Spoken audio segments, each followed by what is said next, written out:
નવા વર્ષની ઉજવણીમાં ન ભૂલતા ભાન, નહીં તો પોલીસ ઠેકાણે લાવશે શાન। અમદાવાદમાં નવા વર્ષની ઉજવણીમાં કોઈ છાટકા ન બની જાય તેને લઈને પોલીસે સઘન પ્લાન બનાવ્યો છે।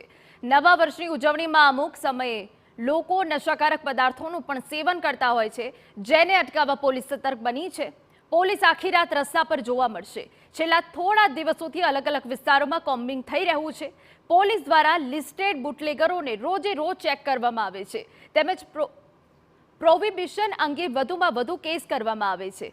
શહેરમાં બહારથી દારૂ કે અન્ય નશીલા પદાર્થો ઘુસાડવામાં ન આવે તેને લઈને અમદાવાદની એસપી રિંગ રોડ પર મહત્વના ચેકપોસ્ટ કાર્યરત કરવામાં આવ્યા છે। વાહન ચેકિંગ, શંકાસ્પદ વ્યક્તિઓ, ગેરકાયદેસર વસ્તુઓની હેરાફેરી, નશાકારક વસ્તુઓની હેરાફેરીને લઈને પણ પોલીસ ચેકિંગ કરી રહી છે। પોલીસ બંદોબસ્તમાં પોલીસના 6000થી વધારે પોલીસ તૈનાત રહેશે। એની સાથે સાથે તમામ પોલીસ સ્ટેશનોમાં વાહન ચેકિંગના પોઈન્ટ બેરિકેડિંગ સાથે રહેશે। એમાં 100થી વધારે પોલીસ સ્ટેશનના પોઈન્ટો રહેશે। એની સાથે સાથે ટ્રાફિક પોલીસ રહેશે। જે પોલીસ રોડ ઉપર વાહન ચેકિંગમાં રહેશે એમાં 500થી વધારે બોડી વોર્ન કેમેરા સાથે રહેશે। એની સાથે સાથે 500થી વધારે જે બ્રેથ એનાલાઇઝર છે, જેમાં કોઈ ડ્રિંક એન્ડ ડ્રાઈવ કરીને આવે તો એના ટેસ્ટ થાય, એ હાજર રહેશે। અને પોલીસ દ્વારા જે પાર્ટી પ્લોટ છે અને જે હોટલો છે તેની ઉપર નજર રહેશે અને એ નિયમોનું પાલન કરી રહી છે એની ચેકિંગ કરવામાં આવશે। આજે રાત્રિના સમયે 500 જેટલા બોડી વોર્ન કેમેરાનો ઉપયોગ કરવામાં આવશે, તેમજ 300 જેટલા બ્રેથ એનાલાઇઝરનો ઉપયોગ કરી નશો કરેલા વ્યક્તિઓને પકડી પાડવામાં આવશે। પોલીસ દ્વારા CG road, IIM, SG highway, Sindhu Bhavan road, riverfront ઉપર મોટી સંખ્યામાં જે લોકો એકત્ર થાય છે ત્યાં પોલીસ બંદોબસ્ત ગોઠવવામાં આવશે, તેમજ ડીસીપી કક્ષાના અધિકારીઓ પણ પેટ્રોલિંગમાં જોડાશે। પોલીસે પાર્ટી પ્લોટ, ફાર્મ હાઉસ આયોજકો અને હોટેલ સંચાલકો સાથે પણ બેઠક યોજી હતી, તેમાં પણ નશીલા પદાર્થોનું સેવન અંગેનું આયોજન ન કરવા સૂચનાઓ આપી હતી। મહિલાઓની સુરક્ષા જળવાઈ રહે તે માટે મહિલા પોલીસ કર્મચારીઓનો સ્ટાફ પણ રાત્રિના સમય બંદોબસ્તમાં જોડાશે। રાતના સમયે અસામાજિક તત્વો દ્વારા જોખમી રીતે સ્ટન્ટ ન કરે તેને લઈને પણ પોલીસ ચાંપતી નજર રાખશે। એની સાથે સાથે જાહેરમાં જે કોઈ સ્ટન્ટ કરે એના જે વિસ્તારો છે, જેમાં સિંધુ ભવન રોડ છે, આઈઆઈએમ રોડ છે, એસજી હાઈવે છે, ત્યાં પોલીસની ટીમો, ઇન્ટરસેપ્ટર અને ટ્રાફિકની પોલીસ ટીમો રહેશે।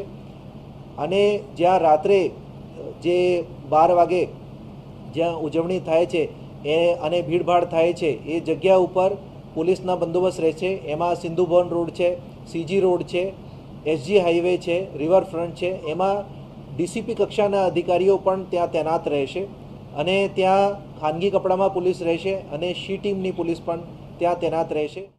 બીજી તરફ પાર્ટી પ્લોટમાં 31 ડિસેમ્બરની ઉજવણીને લઈને પણ પોલીસ સક્રિય થઈને નિયમો બનાવ્યા છે। અત્યાર સુધી શહેરના અલગ અલગ જગ્યાઓ પરથી 16 પાર્ટી પ્લોટમાં આયોજન માટે મંજૂરી માંગવામાં આવી છે। લાઉડ સ્પીકર, ફાયર સહિતના નિયમોને આધીન મંજૂરી આપવામાં આવી છે। આ ઉપરાંત કેપેસિટી કરતાં વધારે લોકોને ભેગા થવા પર પ્રતિબંધ મૂકવામાં આવ્યો છે। આ ઉપરાંત કલાકારોના પણ આઈડી પ્રૂફ સાથે રાખવા માટે પાર્ટી આયોજકોએ સૂચના આપવી પડશે। અમદાવાદમાં અનેક વિસ્તારોમાં રસ્તાઓ પર પોલીસ દ્વારા દારૂ પીને નીકળેલા વ્યક્તિઓનું ચેકિંગ કરવામાં આવી રહ્યું છે, પરંતુ 31ના હિસાબે ખાણીપીણીના બજારોમાં, ચાંદખેડા તેમજ સાબરમતી વિસ્તારમાં પોલીસ દ્વારા સઘન ચેકિંગ કરવામાં આવી રહ્યું છે।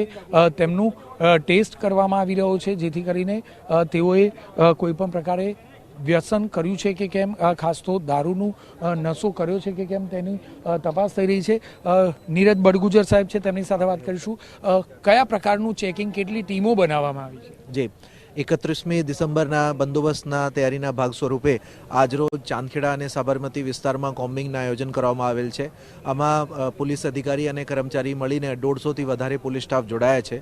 એમાં કેટલીક એવી રજૂઆત મળી હતી કે ઈંડાની લારી કે નોનવેજની લારી ઉપર અસામાજિક તત્વો બેસે છે, તો ત્યાં રાત્રેના સમયે ખાસ કરીને ત્યાં ચેકિંગ કરવામાં આવી રહી છે, અંગઝડતી કરવામાં આવી રહી છે।